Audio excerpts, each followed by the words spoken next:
नमस्कार। आप सभी का हार्दिक अभिनंदन। आइए पद्म पुराण के उत्तरखंड के अगले अध्याय का पाठन आरंभ करते हैं।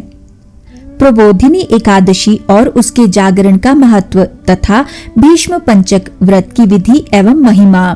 महादेव जी कहते हैं, सुरश्रेष्ठ कार्तिकेय, अब प्रबोधिनी एकादशी का महात्म्य सुनो। यह पाप का नाशक, पुण्य की वृद्धि करने वाला तथा तत्व चिंतन परायण पुरुषों को मोक्ष देने वाला है। समुद्र से लेकर सरोवरों तक जितने तीर्थ हैं, वे भी तभी तक गरजते हैं जब तक कि कार्तिक में श्री हरि की प्रबोधिनी तिथि नहीं आती। प्रबोधिनी को एक ही उपवास से सहस्त्र अश्वमेध और 100 राजसूय यज्ञों का फल मिल जाता है। इस चराचर त्रिलोकी में जो वस्तु अत्यंत दुर्लभ मानी गई है, उसे भी मांगने पर हरिबोधिनी एकादशी प्रदान करती है। यदि हरिबोधिनी एकादशी को उपवास किया जाए तो वह अनायास ही ऐश्वर्य, संतान, ज्ञान, राज्य और सुख संपत्ति प्रदान करती है। मनुष्य के किए हुए मेरु पर्वत के समान बड़े बड़े पापों को भी हरिबोधिनी एकादशी एक ही उपवास से भस्म कर डालती है। जो प्रबोधिनी एकादशी को स्वभाव से ही विधि पूर्वक उपवास करता है, वह शास्त्रोक्त फल का भागी होता है। प्रबोधिनी एकादशी को रात्रि में जागरण करने से पहले के हजारों जन्मों की हुई पाप राशि रुई के ढेर की भांति भस्म हो जाती है। रात्रि में जागरण करते समय भगवत संबंधी गीत, वाद्य, नृत्य और पुराणों के पाठ की भी व्यवस्था करनी चाहिए। धूप, दीप, नैवेद्य, पुष्प, गंध, चंदन, फल और अर्घ्य आदि से भगवान की पूजा करनी चाहिए। मन में श्रद्धा रखकर दान देना और इंद्रियों को संयम में रखना चाहिए। सत्य भाषण, निद्रा का अभाव, प्रसन्नता, शुभ कर्म में प्रवृत्ति, मन में आश्चर्य और उत्साह, आलस्य आदि का त्याग, भगवान की परिक्रमा तथा नमस्कार, इन बातों का यत्न पूर्वक पालन करना चाहिए। महाभाग प्रत्येक पहर में उत्साह और उमंग के साथ भक्ति पूर्वक भगवान की आरती उतारनी चाहिए। जो पुरुष भगवान के समीप एकाग्रचित्त होकर उपयुक्त गुणों से युक्त जागरण करता है, वह पुनः इस पृथ्वी पर जन्म नहीं लेता। जो धन की कृपणता छोड़कर इस प्रकार भक्ति भाव से एकादशी को जागरण करता है, वह परमात्मा में लीन हो जाता है। जो कार्तिक में पुरुष सूक्त के द्वारा प्रतिदिन श्री हरि का पूजन करता है, उसके द्वारा करोड़ों वर्षों तक भगवान की पूजा संपन्न हो जाती है। जो मनुष्य 5 रात्र में बताई हुई यथार्थ विधि के अनुसार कार्तिक में भगवान का पूजन करता है, वह मोक्ष का भागी होता है।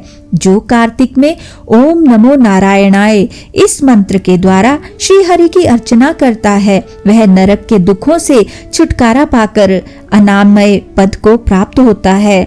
जो कार्तिक में श्री विष्णु सहस्त्र नाम और गजेंद्र मोक्ष का पाठ करता है, उसका पुनर्जन्म नहीं होता। उसके कुल में जो सैकड़ों हजारों पुरुष उत्पन्न हो चुके हैं, वे सभी श्री विष्णु धाम को प्राप्त होते हैं।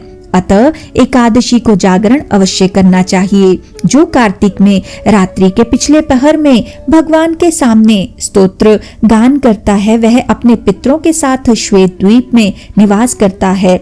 जो मनुष्य कार्तिक शुक्ल पक्ष में एकादशी का व्रत पूर्ण करके प्रातः काल सुंदर कलश दान करता है, वह श्री हरि के परम धाम को प्राप्त होता है। व्रतधारियों में श्रेष्ठ कार्तिकेय, अब मैं तुम्हें महान पुण्यदायक व्रत बताता हूँ। यह व्रत कार्तिक के अंतिम 5 दिनों में किया जाता है। इसे भीष्म जी ने भगवान वासुदेव से प्राप्त किया था, इसलिए यह व्रत भीष्म पंचक नाम से प्रसिद्ध है। भगवान केशव के सिवा दूसरा कौन ऐसा है जो इस व्रत के गुणों का यथावत वर्णन कर सके। वशिष्ठ, भृगु और गर्ग आदि मुनीश्वरों ने सत्ययुग के आदि में कार्तिक के शुक्ल पक्ष में इस पुरातन धर्म का अनुष्ठान किया था। राजा अम्बरीश ने भी त्रेता आदि युगों में इस व्रत का पालन किया था। ब्राह्मणों ने ब्रह्मचर्य पालन, जप तथा हवन कर्म आदि के द्वारा और क्षत्रियों एवं वैश्यों ने सत्य शौच आदि के पालन पूर्वक इस व्रत का अनुष्ठान किया है। सत्यहीन मूढ़ मनुष्यों के लिए इस व्रत का अनुष्ठान असंभव है। जो इस व्रत को पूर्ण कर लेता है, उसने मानो सब कुछ कर लिया। कार्तिक के शुक्ल पक्ष में एकादशी को विधि पूर्वक स्नान करके 5 दिनों का व्रत ग्रहण करे। व्रती पुरुष प्रातः स्नान के बाद मध्याह्न के समय भी नदी, झरने या पोखरे पर जाकर शरीर में गोबर लगाकर विशेष रूप से स्नान करे। फिर चावल, जौ और तिलों के द्वारा क्रमशः देवताओं, ऋषियों और पितरों का तर्पण करे। मौन भाव से स्नान करके धुले हुए वस्त्र पहन दृढ़ता पूर्वक व्रत का पालन करे। ब्राह्मण को पंचरत्न दान दे। लक्ष्मी सहित भगवान विष्णु का प्रतिदिन पूजन करे। इस पंचक व्रत के अनुष्ठान से मनुष्य वर्ष भर के संपूर्ण व्रतों का फल प्राप्त कर लेता है। जो मनुष्य निम्नांकित मंत्रों से भीष्म को जलदान देता और अर्घ्य के द्वारा उसका पूजन सत्कार करता है, वह मोक्ष का भागी होता है। मंत्र इस प्रकार है। व्याघ्र पद गोत्राय सांकृत प्रवराय च अनप्रत्ययाय भीष्माय उदकम भीष्म वर्मणे वसु नाम वताराय शंत नोरात्मजाय च अर्घ्यम ददामि भीष्माय आजन्म ब्रह्मचारिणे। अर्थात जिनका गोत्र व्याघ्रपद और प्रवर सांकृत्य है, उन संतान रहित राजश्री भीष्म के लिए यह जल समर्पित है।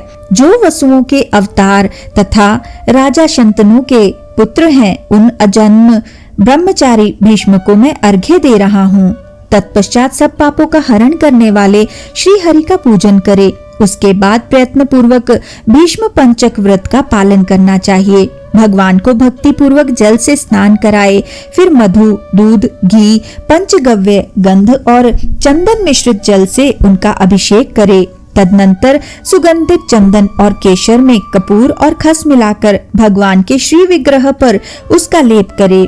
फिर गंध और धूप के साथ सुंदर फूलों से श्री हरि की पूजा करे तथा उनकी प्रसन्नता के लिए भक्ति पूर्वक घी मिलाया हुआ गूगल जलाए। लगातार 5 दिनों तक भगवान के समीप दिन रात दीपक जलाए रखे।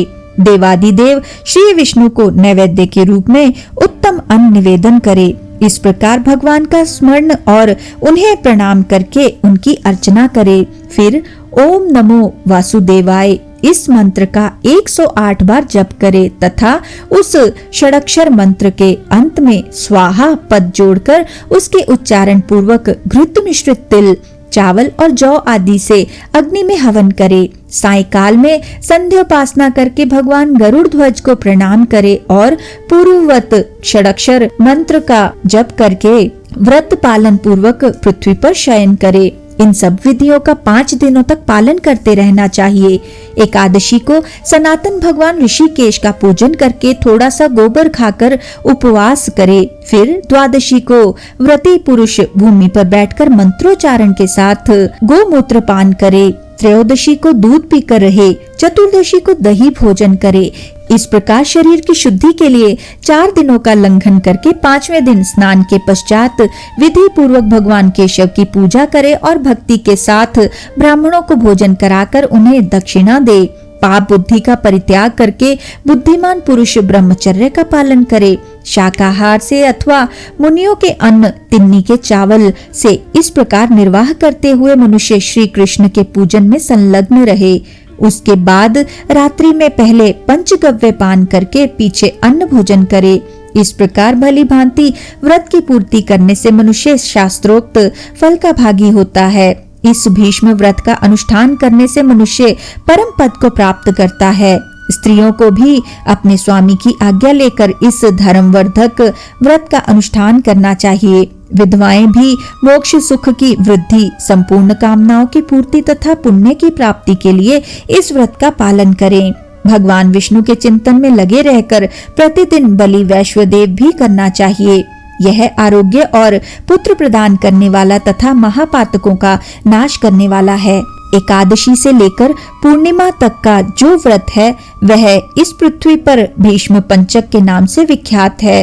भोजन परायण पुरुष के लिए इस व्रत का निषेध है। इस व्रत का पालन करने पर भगवान विष्णु शुभ फल प्रदान करते हैं। महादेव जी कहते हैं, यह मोक्षदायक शास्त्र अनधिकारी पुरुषों के सामने प्रकाशित करने योग्य नहीं है। जो मनुष्य इसका श्रवण करता है वह मोक्ष को प्राप्त होता है। कार्तिकेय इस व्रत को यत्न पूर्वक गुप्त रखना चाहिए। जो त्यागी मनुष्य हैं, वे भी यदि इस व्रत का अनुष्ठान करें तो उनके पुण्य को बतलाने में मैं असमर्थ हूँ। इस प्रकार कार्तिक मास का जो कुछ भी फल है वह सब मैंने बतला दिया। भगवान श्री कृष्ण कहते हैं, देव भगवान शंकर ने पुत्र की मंगल कामना से यह व्रत उसे बताया था। पिता के वचन सुनकर कार्तिकेय आनंद मग्न हो गए। जो मनुष्य भक्ति पूर्वक इस कार्तिक महात्म्य का पाठ करता, सुनता और सुनकर हृदय में धारण करता है, वह सब पापों से मुक्त हो भगवान विष्णु के लोक में जाता है। इस महात्म्य का श्रवण करने मात्र से ही धन धान्य, यश, पुत्र, आयु और आरोग्य की प्राप्ति होती है। इसी के साथ आज के इस सुंदर पाठन को हम यहीं पे विराम देते हैं और अगले अध्याय के पाठन के लिए हमारे साथ फिर से जुड़िएगा। आइए विष्णु जी के इस सुंदर मंत्र से आज के पाठन का समापन करते हैं। ओम नमो भगवते वासुदेवाय। ओम नमो भगवते वासुदेवाय। ओम नमो भगवते वासुदेवाय। ओम नमो भगवते वासुदेवाय। ओम नमो भगवते वासुदेवाय। ओम नमो भगवते वासुदेवाय। ओम नमो भगवते वासुदेवाय। धन्यवाद।